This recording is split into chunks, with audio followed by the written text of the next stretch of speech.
പരിശുദ്ധാത്മാവേ, അങ്ങയുടെ കൃപയാല് ഇന്നൊരു നല്ല ദിവസം തന്നതിനെ ഓർത്ത് യേശുവിനും പരിശുദ്ധാത്മാവിനും മാതാവിനും നന്ദി പറയുന്നു. നമ്മുടെ കൃപാലയം ഭവനത്തിലുള്ള എല്ലാവരോടുമായിട്ട്, അതുപോലെ ലോകം മുഴുവനുമായിട്ട് എൻ്റെ ഒരു ചെറിയൊരു സാക്ഷ്യവും, അതായത് ഈശോപ്പിനെ മഹത്വപ്പെടുത്തിയ, സ്നാനപ്പെടുത്തിയ യോഹന്നാൻ പുണ്യാളച്ചൻ്റെ പ്രിയപ്പെട്ട നാട്ടിലാണ് ഞാൻ താമസിക്കുന്നത്. അപ്പം എൻ്റെ കൃപാലയം ഭവനത്തിലുള്ളവരെല്ലാവരും ഇതറിയണം. കാരണം പാലക്കാടാണ് കൃപാലയം ഭവനത്തിലുള്ള എല്ലാവരും. പിന്നെ ലോകം മുഴുവൻ, കോട്ടയം ജില്ലയിലെ കറുകച്ചാൽ എന്ന സ്ഥലത്ത് ഒരു ചെറിയൊരു ഗ്രാമപ്രദേശമാണ് നെടുകുന്നം. നെടുകുന്നത്തെ ഏറ്റവും പ്രിയപ്പെട്ട നെടുകുന്നത്തിൻ്റെ കാവൽ, നെടുകുന്നത്തിൻ്റെ പ്രിയപ്പെട്ട എല്ലാ നാട്ടുകാരുടെയും ബന്ധുക്കളെയും സ്വന്തക്കാരുടെയും കരക്കാരുടെയും എല്ലാം പ്രിയപ്പെട്ടതാണ് നെടുകുന്നം പള്ളി, റോന പള്ളി. അതായത് നെടുകുന്നം പുണ്യാളച്ചൽ എന്ന് പറഞ്ഞാൽ പണ്ടത്തെ അപ്പൂപ്പന്മാരും ഞങ്ങളോട് പറഞ്ഞു തന്നിട്ടുള്ളതാ. ഞാൻ കല്യാണം കഴിച്ചുകൊണ്ട് വന്ന വീട്ടിലെ അച്ഛൻ പറഞ്ഞു തന്നിട്ടുള്ളതാ. പണ്ട് കുരുമുളകിനൊക്കെ ഭയങ്കര വിലയുള്ള സമയമായിരുന്നു. അപ്പൊ പോലീസുകാര് കുരുമുളകും കൊണ്ട് വന്ന ഒരാൾ വരുന്ന വഴി കണ്ടപ്പോൾ അയാൾ ഓടി പോലീസുകാർ തൊട്ട് പറയുണ്ട്, ഓടി വന്ന് നമ്മുടെ നെടുകുന്നം പള്ളിയുടെ മുമ്പിൽ നിന്നിട്ട് പുണ്യാളച്ചനോട് പറഞ്ഞു, പുണ്യാളച്ച എന്നെ രക്ഷിക്കണം, എനിക്ക് അങ്ങല്ലാതെ മറ്റാരും ഇല്ല എന്ന്. ആ കുരുമുളകെന്ന് പറഞ്ഞ ആ സാധനം പൂച്ചെടിക്കായായി മാറി. അപ്പം അത്ര പ്രിയപ്പെട്ടതാണ് നെടുകുന്നത്തെ യോഹന്നാൻ പുണ്യാളച്ചൻ, യോഹന്നാൻ മാന്തല.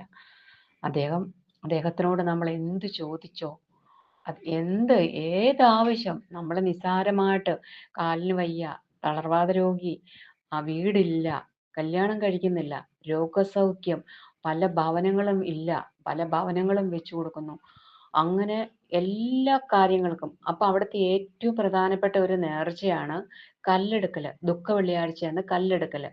ആ ദുഃഖ വെള്ളിയാഴ്ച ദിവസം വിട്ടുമാറാത്ത ആസ്മ, അങ്ങനെയൊക്കെയുള്ള ഒത്തിരി നൂറ് പേരുടെ സാക്ഷ്യങ്ങളുണ്ട്. നമുക്ക് പറയാൻ പറ്റത്തില്ല അത്ര പേരുടെ. ദുഃഖ വെള്ളിയാഴ്ച അന്ന് ഉച്ച കഴിഞ്ഞ് 3 മണിക്ക് ഭയങ്കര തിരക്കാണ്. തലയിൽ കല്ല് വെച്ച് പള്ളിക്ക് പ്രദക്ഷിണം വെച്ച് കല്ല് കൊണ്ട് ഭഗവാന് സമർപ്പിക്കും. അത് എത്ര മാരക രോഗങ്ങളാണേലും വിട്ടുപോകുമെന്നാണ് എല്ലാവരുടെയും വിശ്വാസം. ആ സത്യം തന്നെയാണ്.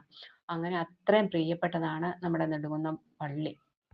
പിന്നെ നെടുകുന്നം പള്ളിയുടെ ഏറ്റവും വലിയ പ്രത്യേകത പെരുന്നാളിന് പുഴുക്ക് നേർച്ച എന്ന് പറഞ്ഞാൽ 10ഉം 50ഉം പേർക്കൊന്നുമല്ല, 1,00,000 പേരും അതിലും മേലുമാണ് പുഴുക്ക് നേർച്ച. ആ പുഴുക്ക് നേർച്ചയ്ക്ക് ഭയങ്കര ടേസ്റ്റാണ്. അത് ആ പള്ളിയിൽ മാത്രമുള്ള വെച്ച് കഴിക്കുമ്പോൾ ആ ഒരു ടേസ്റ്റ്, പുറത്തിറങ്ങുമ്പോൾ ആ ടേസ്റ്റ് ഇല്ല. പല കരക്കാരാണ് അവിടെ വരുന്നത് പുഴുക്ക് നേർച്ച കഴിക്കാനായിട്ട്. അതൊക്കെ നെടുകുന്നത്തിന് ഭയങ്കര ഉത്സവമാണ്. നെടുകുന്നത്ത് പുണ്യാളച്ചന് റാസയും എല്ലാം. അപ്പം നമ്മുടെ പാലക്കാടുള്ള എല്ലാവരും പുണ്യാളച്ചനോട് ആവശ്യങ്ങൾ പ്രാർത്ഥിക്കുക. പുണ്യാളച്ച യോഹന്നാൻ മാന്തേനെ എനിക്ക് ഈശോയോട് പ്രാർത്ഥിക്കുന്നത് പോലെ തന്നെ അങ്ങ് എൻ്റെ ചെറിയൊരു കാര്യം പോലും നെടുമുത്ത് പുണ്യാളച്ച എൻ്റെ ഈ കാര്യം സാധിക്കണേ എന്ന് പറഞ്ഞാൽ തീർച്ചയായിട്ടും പുണ്യാളച്ചൻ്റെ സാധിച്ചു തരും. അപ്പം നിങ്ങൾ ഓരോരുത്തരും പുണ്യാളച്ചനോട് മുട്ടിപ്പായി യാചിക്കുക. എന്താവശ്യമാണോ എൻ്റെ നെടുമുത്ത് പുണ്യാളച്ച നിങ്ങൾക്ക് അത് സാധിച്ചു തരും. നിങ്ങളെ ഓരോരുത്തരെയും ഞാൻ അതിനു വേണ്ടി പരിചയപ്പെടുത്തുന്നു. എൻ്റെ പിതാവേ, അങ്ങയുടെ ആവശ്യം ഞങ്ങൾ മക്കൾ ഓരോരുത്തരും അങ്ങയുടെ തിരുക്കരങ്ങളിൽ സമർപ്പിക്കുന്നു.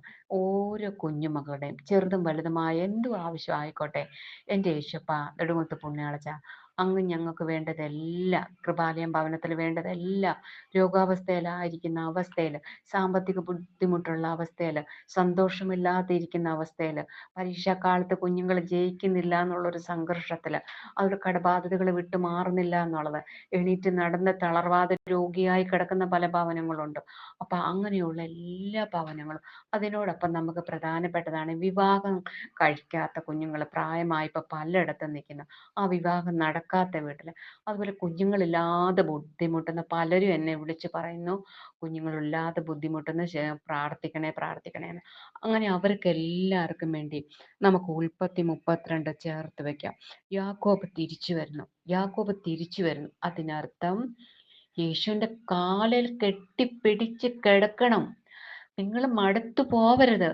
യേശുപ്പൻ ഈ 50 ദിവസം എല്ലാ സഹനവും കഴിഞ്ഞ് യേശുപ്പൻ നമ്മുടെ അടുത്ത് വന്നിട്ടുണ്ടെങ്കിൽ ആ സാഹചര്യങ്ങൾ പഴയ പോലെ തന്നെ ആയിരിക്കാം. വിട്ടുപോകരുത്, നിരാശപ്പെടരുത്. ആ കാലെ കെട്ടിപ്പിടിക്കണം. ഇല്ലപ്പാ, യേശു ഒരു കാലെടുത്ത് മുന്നോട്ട് വെക്കാൻ അനുവദിച്ചു കൊടുക്കരുത്. അപ്പാ, എന്റെ കുഞ്ഞിന്റെ കല്യാണം നടക്കണം. അപ്പാ, എന്റെ കടബാധകൾ മാറണം. അപ്പാ, എന്റെ ക്യാൻസർ രോഗം സൗഖ്യമാകണം. അപ്പാ, തളർന്നു കിടക്കുന്ന എന്റെ മകളെ സൗഖ്യമാകണം. അപ്പാ, സംസാരിക്കാത്ത മകളെ എനിക്ക് സംസാരിപ്പിക്കണം. എന്റെ ജപ്തി നോട്ടീസ് ഇല്ലാതാക്കണം. അപ്പൻ എന്നെ അനുഗ്രഹിച്ച് ഞാൻ മാറത്തുള്ളൂ. ഇല്ലപ്പ, അപ്പൻ എന്നെ അനുഗ്രഹിക്കണം. അപ്പൻ എന്നെ അനുഗ്രഹിച്ചേ മാറും.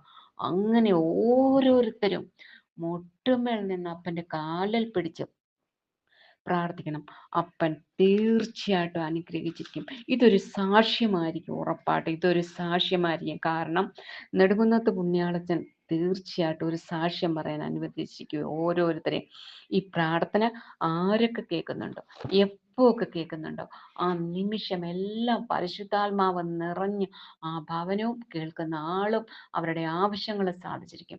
യേശുവിന്റെ നാമത്തിൽ അടിവരയിട്ട്, യേശുവിന്റെ തിരുരക്തത്താൽ, യേശുവിന്റെ കുരിശു മരണത്തോട് ചേർത്ത് വെച്ച്, അപ്പ ഒരു യോഗ്യതയില്ലാത്ത ഞാനാണ്, അപ്പ പാപിയാണ് അപ്പ ഞാൻ, അപ്പ എനിക്കൊരു യോഗ്യതയില്ല, പക്ഷെ എൻ്റെ അപ്പനെ എനിക്ക് വിശ്വാസമാണ്. അപ്പൻ എൻ്റെ കൂടെയുണ്ട്. എനിക്ക് അറിയാം എൻ്റെ അപ്പൻ എൻ്റെ കൂടെയുണ്ട്. ഒരു നിമിഷം പോലും അങ്ങനെ നിന്ന് മാറി നിൽക്കത്തില്ല. അങ്ങനെ ഉള്ളങ്കരങ്ങൾ രേഖപ്പെടുത്തിയിരിക്കുന്നു പറയുന്നു. എങ്കിൽ ഈ നിമിഷം ഈ പ്രാർത്ഥന കേൾക്കുന്ന ആരാണോ അപ്പ, അവരെ എല്ലാം എൻ്റെ അപ്പനെ അനുഗ്രഹിക്കുന്ന ഓർത്ത് നന്ദി പറയുന്നു. ഈ നിമിഷം അപ്പ സങ്കീർത്തനം 91 അധ്യായത്തോട് ചേർത്ത് വെച്ച് പ്രാർത്ഥിക്കുന്നു. അപ്പന്റെ കൃപയ്ക്കും കരുണയ്ക്കും നന്ദി പറയുന്നു.